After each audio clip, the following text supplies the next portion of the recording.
Hey y'all, when you're reading Bible plan, and we're back. Day 4, January 4th, and we're reading today Genesis chapter 9, verse 1 through chapter 11, verse 32. Recap on yesterday, we read Genesis chapter 6 through 8. So, in the beginning of Genesis chapter 6, the fallen angels were having sexual relations and took women as their wives, and they created an offspring, which was the Nephilim. They created these giants in the earth. Everybody in the earth was evil. They thought evil. It was just all type of evil in the earth. God said, look, I'm finna do a sweep. Only one that he found that was righteous was Noah. He put Noah up on game. He said, look, I need you to build this boat for what I'm about to do. So you, your family, and the animals can be protected and procreate after this sweep.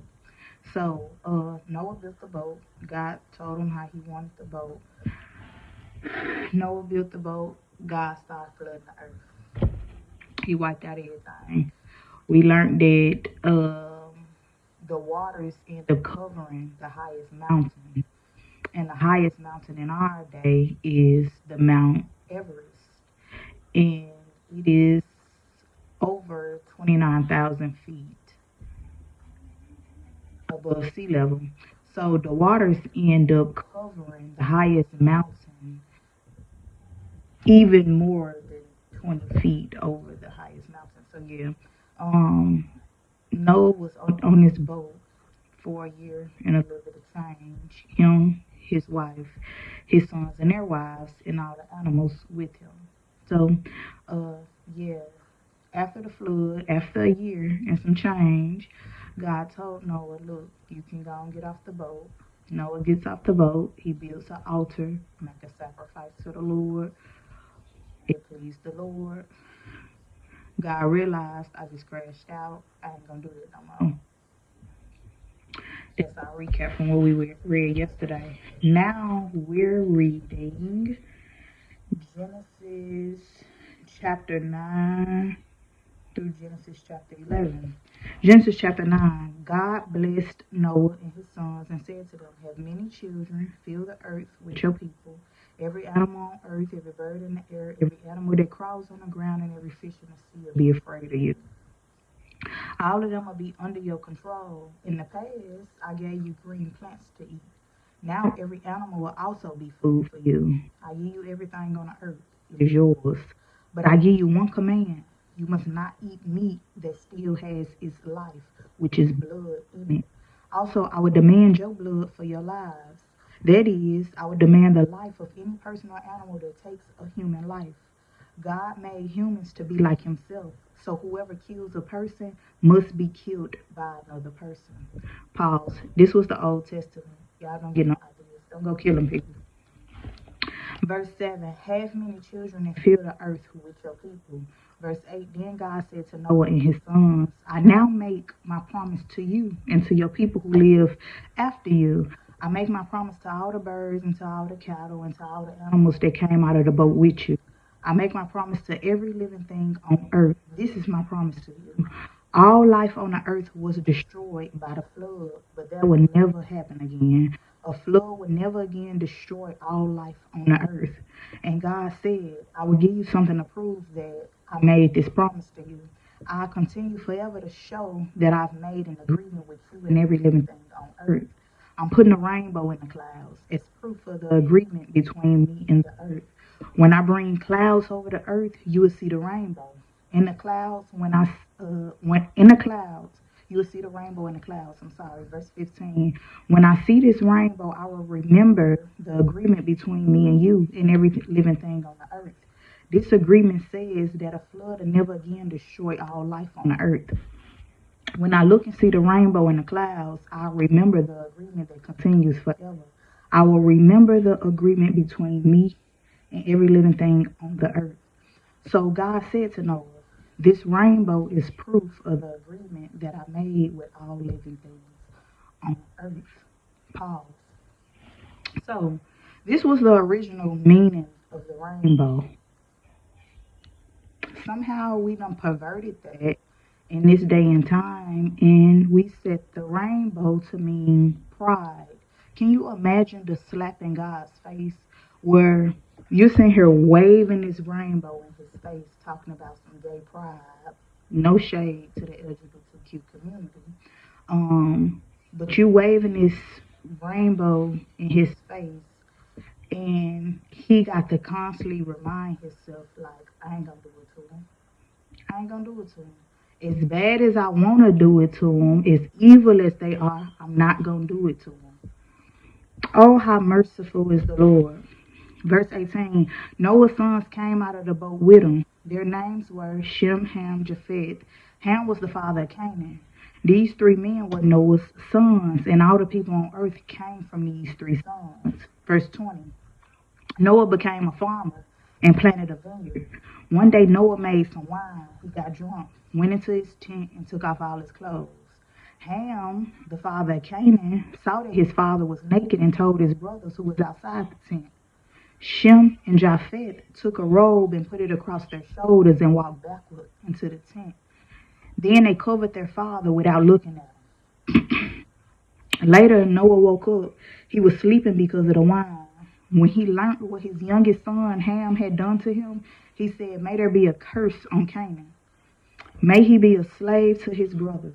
So Noah found out that his youngest son Ham had basically, I would imagine Ham thought it was funny. Oh, daddy in the tent. He drunk, knocked out, but naked. He gonna tell his brothers, and his brothers, I imagine, didn't find it funny. They go and get something to cover him up, and they didn't want to see his naked. They like, I don't want to see it. Let's just cover daddy up, basically. So they go and cover him up. Noah wakes up out of his drunkenness, and he finds out what his youngest son did. He said, you know what, your son cursed. That's what it's giving. You cursed.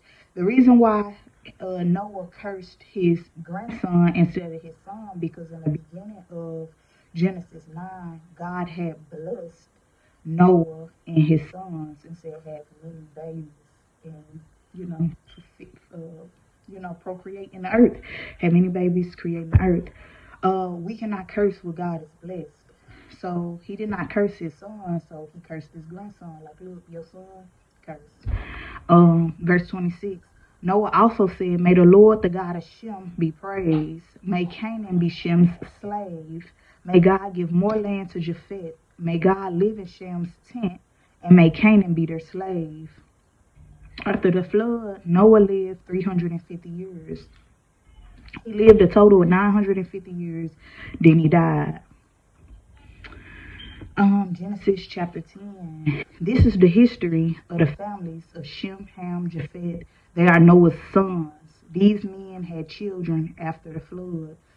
This is Japheth's descendants. Bear with me, y'all.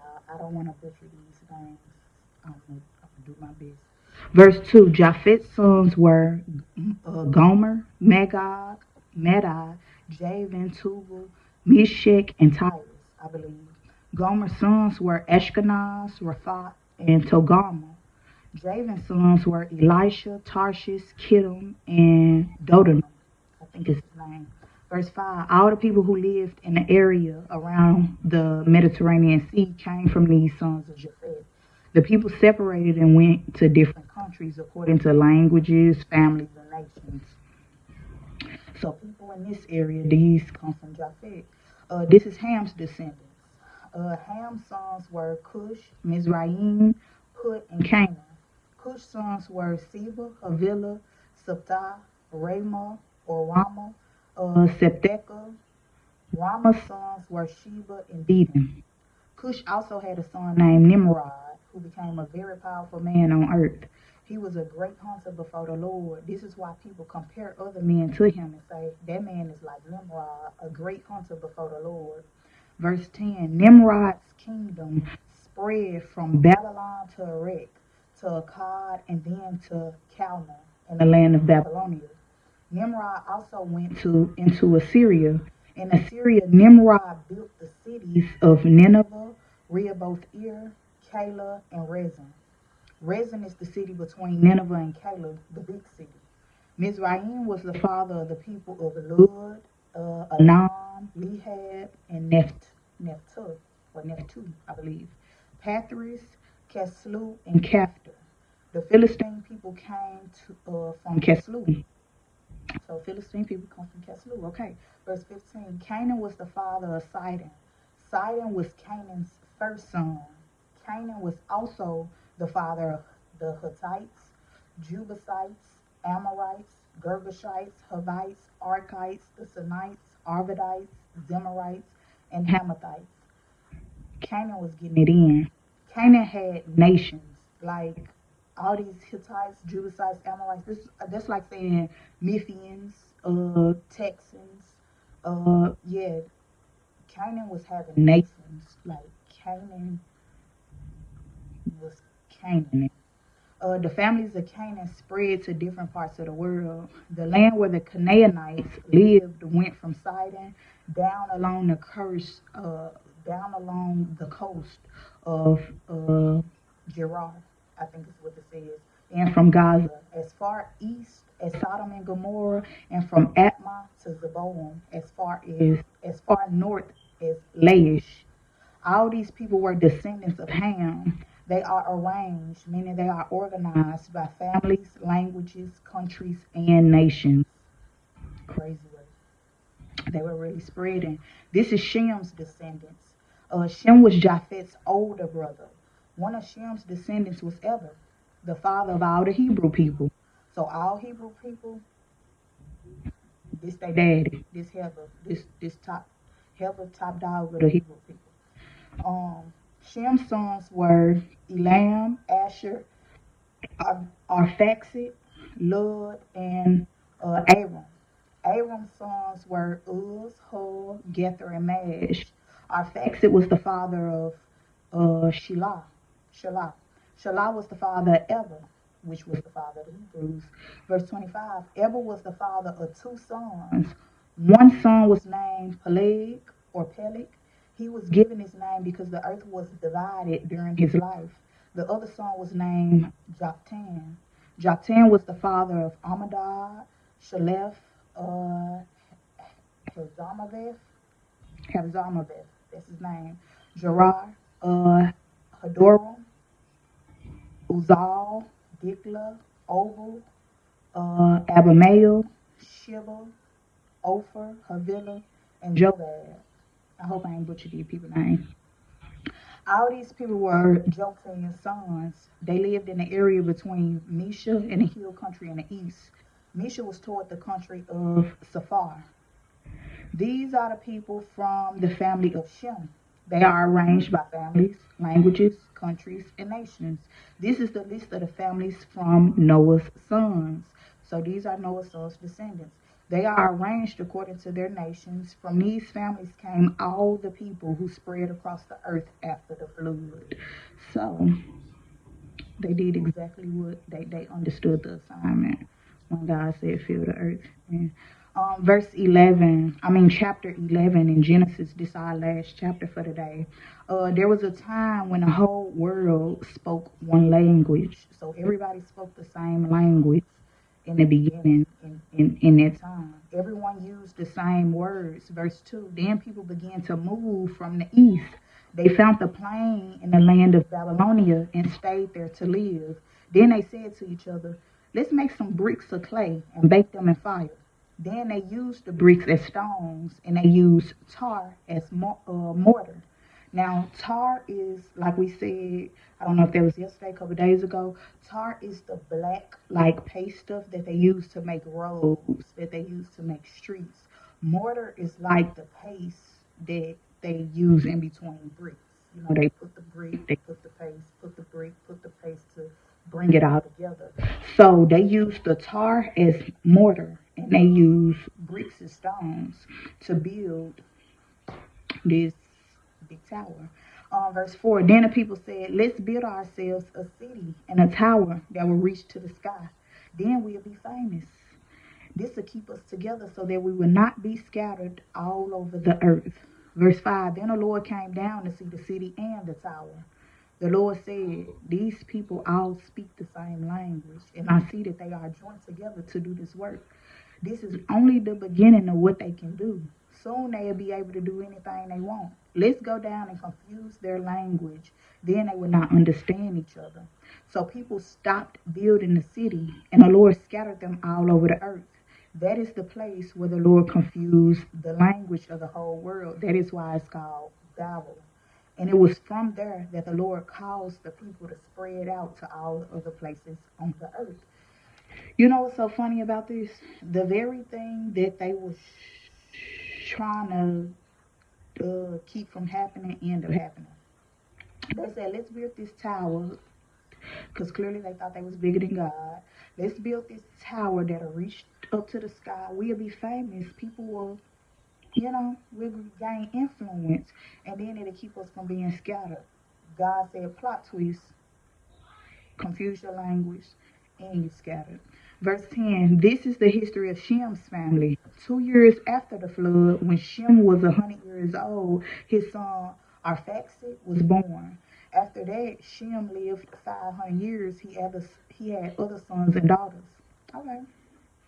So Noah wasn't the last person that lived long. But okay. Verse 12, when Arphaxad was 35 years old, his son Shelah was born. After Shelah was born, Arphaxad lived 403 years. During that time, he had other sons and daughters. Verse 14, after Shelah was 30 years old, his son Eber was born. After Eber was born, Shelah lived 403 years. During that time, he had other sons and daughters. After Eber was 34 years old, his son Peleg was born. After Peleg was born, Eber lived another 430 years. During that time, he had other sons and daughters. After Peleg was 30 years old, his son Ru was born. After Ru was born, Peleg lived another 209 years. During that time, he had other sons and daughters. After Ru was 32 years old, his son Serug was born. After Serug was born, Ru lived another 207 years. During that time, he had other sons and daughters. After Serug was 30 years old, his son Nahor was born. After Nahor was born, Serug lived another 200 years. During that time, he had other sons and daughters. After Nahor was 29 years old, his son Terah was born. After Terah was born, Nahor lived another 119 years. During that time, he had other sons and daughters. After Terah was 70 years old, his sons Abram, Nahor, and Haran were born. Okay, so it looked like Terah. Okay, so Terah was the son of Nahor, but Terah also had a son named Nahor. So Terah's daddy was Nahor, but Terah's son's name was Abram, Nahor, and Haran. So he named one of his sons after his daddy, is what is given. Verse 27, this is the history of Terah's family. Terah was the father of Abram, Nahor, and Haran. Haran was the father of Lot. My bad. Yeah. So Terah was the father of Abram, Nahor, and Haran. Haran was the father of Lot. Haran died in his hometown, Ur of Babylon, while his father Terah was still alive. So the daddy's still alive, but one of the sons still died. Verse 29, Abram and Nahor both married his brothers. One of the brothers died, the other two brothers ended up getting married. Abram's wife was named Sarai. Nahor's wife was named Milcah. Milcah was the daughter of Haran, which was his brother, so he married his niece, basically. Haran was the father of Milcah and Iscah. Sarai did not have any children because she was not able to have children. So yeah, that's that. Verse 31, Terah took his family and left Ur of Babylonia. They planned to travel to Canaan. Terah took his son Abram, his grandson Lot, which is Haran's son, his dead son, and his daughter-in-law Sarai, which is Abram's wife. They traveled to the city of Haran and decided to stay there. Terah lived to be 205 years old. He died in Haran. Okay. I wonder why Terah leave Nahor behind. So Nahor, hold on.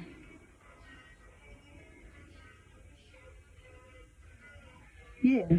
Okay, so Haran ended up dying in Babylonia. That was one of Terah boys. So he was left with Abram and Nahor. But Terah decided, like, look, I'm finna leave Europe, Babylonia. I guess that's the town that his son died in. So he ended up leaving that town, and he planned on going to Canaan.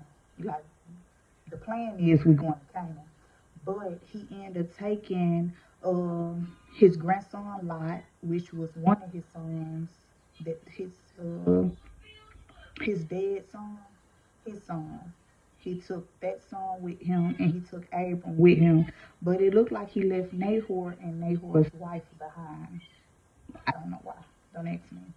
So Terah left with Abram, his daughter-in-law Sarai, which is Abram's wife, and his grandson, which is Haran's son, his dead son's son. And he planned on going to Canaan, but I guess they probably tired of traveling. I don't know. So they planned on going to Canaan, but they ended up traveling to the city of Haran and decided to stay there. They're like, okay, enough traveling, we gonna stay here.